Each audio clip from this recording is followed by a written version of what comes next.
Hey guys, it's Mike here, and welcome to another video. We're going to be bringing you today about Dragon Ball Super, and more specifically, a very hot topic issue in the community right now, especially with the events happening right now in the Future Trunks arc of Dragon Ball Super, and that is, how does immortality work in Dragon Ball Super? And today, I'm going to be joined by Geekdom 101 as we're going to go over this topic and talk about exactly how we believe it works in this series. Don't forget to like this video, share it with your friends, and subscribe to my channel to stay up to date on all upcoming videos in the future.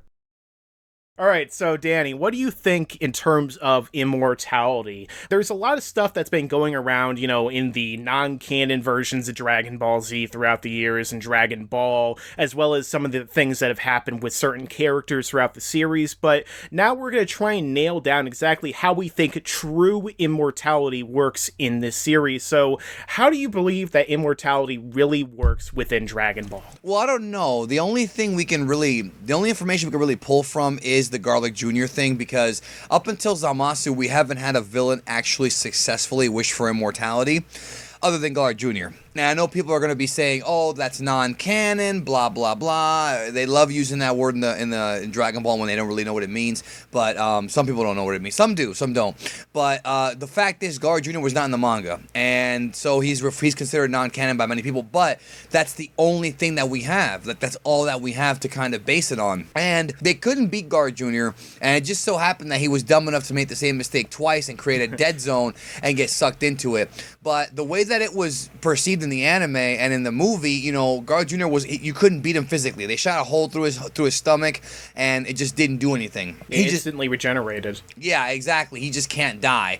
Was it instant regeneration? He basically, after they blasted him through the stomach, he got back up, and then that hole just filled itself in, kind of like Majin Buu, or I guess Piccolo, like in the Universe 6 arc, and he was basically saying, there's nothing you could do to kill me because it's just gonna come right back. Yeah, pretty much that's it. And so, again, it's like Majin Buu, except that Majin Buu could be killed, and we don't know if Garlic Jr. could have been. The thing is, then we saw in Dragon Ball Super, we saw Trunks fighting Zamasu. He stabbed him through the stomach, and that just kind of healed. So I guess that immortality is kind of like an invincible healing factor. Yes. The thing is that I found very interesting is, in the recent Dragon Ball Super episode, Zamasu said that he wished for himself to be immortal with the Super Dragon Balls. Now, we know the Super Dragon Balls have the highest power of any Dragon Ball. They can grant anything. And then, of course, the question becomes, do the Super Dragon Balls' power supersede the Omni King?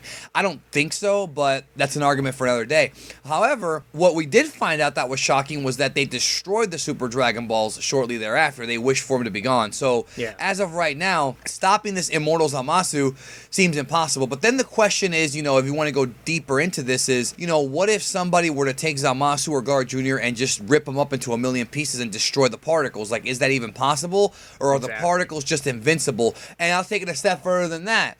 If the Omni King can destroy universes within the blink of an eye, if he destroys the universe that Zamasu is in, this is a hypothetical question. We might have to go to the comments for this one. It's going to be kind of a debate here. If the Omni King can destroy the universe of somebody who's immortal in that universe, would they die because of the lack of existence of matter? Again, that's kind of scientific, or would they survive the explosion and just exist in a plane of no matter? See, it's kind of a mindfuck, really, when you think about it. Exactly. It's kind of like the idea of, will their body regenerate despite the fact that there's no matter? Does the Super Dragon Balls warp reality to such a degree that it even supersedes the power of the complete destruction of all existence itself, to where he will still exist in that, kind of form? Or will he exist as like an incorporeal form, or a spirit, or just like a consciousness floating around in nothingness, and yet he still exists in that form? Or is it simply, eventually the big crush will happen in the universe, all matter will cease to exist, all the electrons will disperse? Will he still be alive at that point? Or is that the limit of the Super Dragon Balls? And then we have to think, like, what about Zalama, the god who created the Dragon Balls in the first place? What if he decides to revoke that? Does he have that ability? Well, we haven't even seen seen him. I mean, for all we know, he might have just died a long time ago, and we're never gonna see him again. Exactly. So it seems like apparently right now, from when they're fighting Zamasu, like Goku blasted this guy in the face. It vaporized his whole head,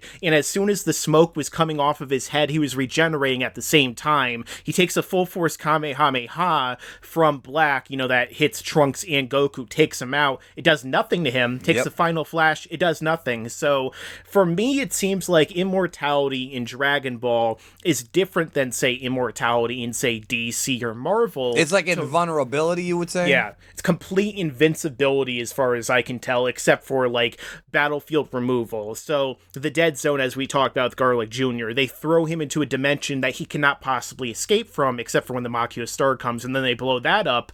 So it's possible that, we know that they're going to be using the Mafuba now. So it's possible, because they're removing him to a different dimension, so to speak, within a container, however they're going to imprison him, that it's impossible for him to escape from that. Now, a lot of people say, well, Boo was able to break out of the hyperbolic time chamber or the room of spirit and time by streaming through the dimensions, but I don't know if there's necessarily anything to say that they could do that, because, I mean, you figure that King Piccolo is a lot more powerful than Master Mutaito, so you would think that he'd be able to maybe break through if it's all power-based, but it's really so up in the air right now. But the fact of the matter is, I feel like if Zamasu were to just sit in a corner for like 1 billion years and everything just went away, he'd probably still be there right now. But it's different that it's not that they just live forever naturally like some immortalities. It's not that you can kill them. It's just complete and total basic invincibility, which is really something that's crazy to think about, especially for a villain. It makes him just such a big threat and so, like, unstoppable even compared to God. So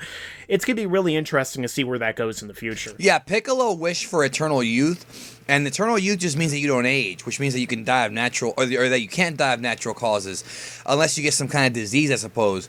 But immortality, the way that it's portrayed in Dragon Ball with Garlic and with Zamasu is, yeah, he's invulnerable. But then, of course, that begs the question, like we talked about before, what's going to happen if the Omni King were to blow up the entire universe, like destroy the future, you know what I mean? Which could happen. I mean, they've been teasing little things here and there that it's possible that Trunks, Mai, and everybody else is going to come to the present. I don't know how they're going to be able to pull that off, but there's been talk about that.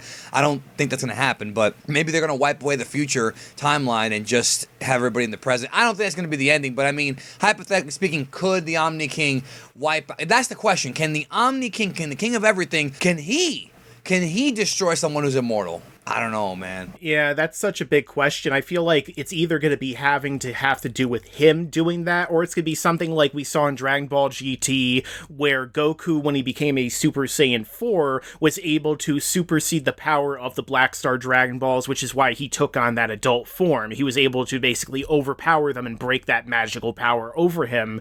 So it's possible maybe they get a new form, or their fusion makes them somehow able to surpass the power of the Super Dragon Balls themselves, and as a result of that, then they can kill him. I doubt that's the direction they're going to go in, but it's certainly an interesting thing to wonder. But let us know your own thoughts down below in the comments section, what you really think about it in terms of the immortality, and whether you agree with us or disagree. Also, don't forget to go over to Geekdom 101's channel so that you could check out his Dragon Ball videos, but also Star Wars videos, movie videos, and some other stuff that you're really going to enjoy. So make sure to check those out, subscribe to him, and as I always say, stick around, because there's a lot more to come in the future.